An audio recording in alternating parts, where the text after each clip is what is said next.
এই যে আমি পাতা থেকে চারা করছি, এই ট্রেটা এমন একটা জায়গায় রাখা যেখানে পর্যাপ্ত আলো বাতাস সব কিছু পাবে, কিন্তু সরাসরি রোদ পাবে না এবং সরাসরি বৃষ্টিও পাবে না।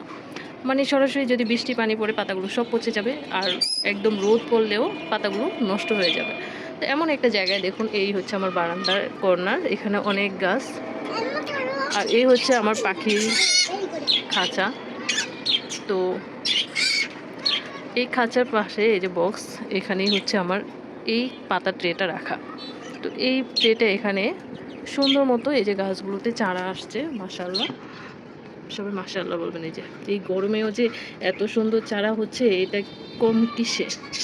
হয়তো অনেক অভিজ্ঞ বাগানীদের কাছে এটা তেমন কিছুই না, কিন্তু আমাদের মতো ছোট ছোট বাগানীদের কাছে এই যে গরমে চারা করাটাও একটা বিরাট ব্যাপার।